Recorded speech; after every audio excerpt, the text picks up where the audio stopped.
Computer science class 12 के इस video में मैं रैंडम आउटपुट का क्वेश्चन एक्सप्लेन कर रहा हूँ।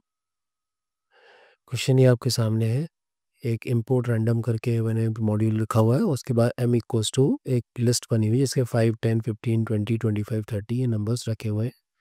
उसमें वो एक फॉर लूप चला रहा है आई इन रेंज 1, 3 तक, मतलब कि ये लूप जो है 1 से 3 तक का चला है। इसका मतलब 1 से 2, 1 और 2 टाइम्स ही आपका लूप घूमेगा, क्योंकि लास्ट वैल्यू एक -1 कर दो तो एक कम हो जाएगी, तो 1 और 2 टाइम्स से लूप घूमेगा। तो अगर आप 4 आउटपुट देखोगे तो उसमें भी आउटपुट जो है 2 आ रहे हैं।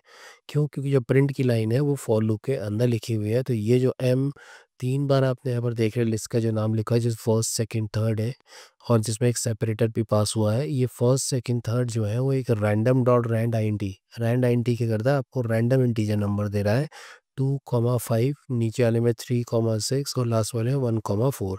और 2,5 वाले जो नंबर है वो डिडक्ट हो रहे हैं 1 से, और दूसरे वाले में वो डिडक्ट हो रहे हैं 2 से।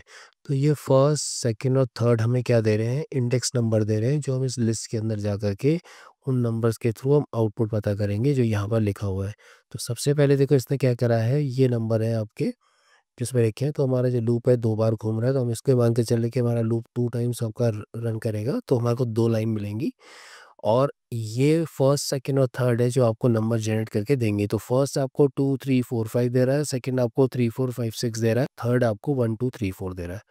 तो ये नंबर है जो ये जनरेट करके, फिर उसके बाद आप एक देखोगे आफ्टर डिडक्टिंग -1, और दूसरे वाले में -2, तो नंबर 1, 2, 3, 4, 1, 2, 3, 4, 1, 2, 3, 4 आ रहे हैं।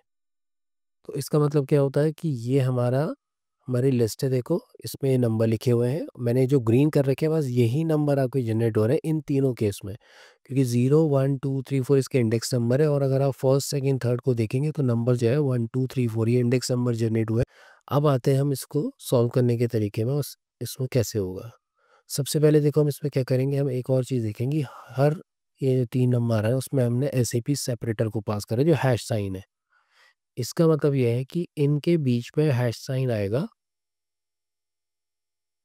ये जो एसईपी लिखा हुआ है ये सेपरेटर है, उसके अंदर हैश का साइन पास हुआ है। हमें क्या देखना है कि जो ये 3 वैल्यूज़ आपकी डिस्प्ले होंगी, सेपरेटर जो होता है वो जहाँ-जहाँ कॉमा साइन होता है वहाँ पर आपका हैश साइन आएगा। तो इसका मतलब ये है कि फर्स्ट और सेकंड इनके बीच में जो कॉमा है यहाँ पर एक सेपरेटर आएगा, सेकंड और थर्ड के बीच में यहाँ आएगा, लेकिन जो थर्ड वैल्यू उसके बाद हैश साइन नहीं आएगा। तो आपने सबसे पहले इन आउटपुट में गलत आंसर को क्रॉस कर देना है जिसमें आखिरी वैल्यू के बाद हैश आ रहा है। तो पहले में नहीं आ रहा है, दूसरे में नहीं आ रहा है, तीसरे में नहीं आ रहा है, लेकिन चौथे में आ रहा है। तो इसका मतलब फोर्थ आपका आंसर जो है वो गलत हो गया। ठीक है, पहला आंसर पहले तो हमारा ये एक क्रॉस लग गया। अब आते हैं सेकंड में। अब हम एक-एक लाइन को चेक करेंगे कि कौन से नंबर जनरेट हो। तो हम सबसे पहली लाइन में गए 10, 25, 15। तो हमने यहाँ क्रॉस चेक करा कि हाँ, इन 4 नंबर में से आ रहा है, तो बिल्कुल सही है। हमने से कहा ठीक है, पहली लाइन सही है। दूसरे में हम गए, हमने देखा यहाँ 5, 25, तो ये बिल्कुल गलत है, क्योंकि 5 तो आ ही नहीं सकता, वो 0 में है और हमारे नंबर जो है 1 से स्टार्ट हो रहे हैं, तो यहाँ क्रॉस लग गया। अब हम गए सेकंड और फर्स्ट में से हमारा आंसर है तो सेकंड के बाद हम थर्ड में आ गए, तो थर्ड में 15, 20, 20 ये बिल्कुल सही है। अब हम नेक्स्ट रो में आए, तो हमने नेक्स्ट रो में क्या देखा, 20, 25, 25 बिल्कुल सही है, करेक्ट आंसर है।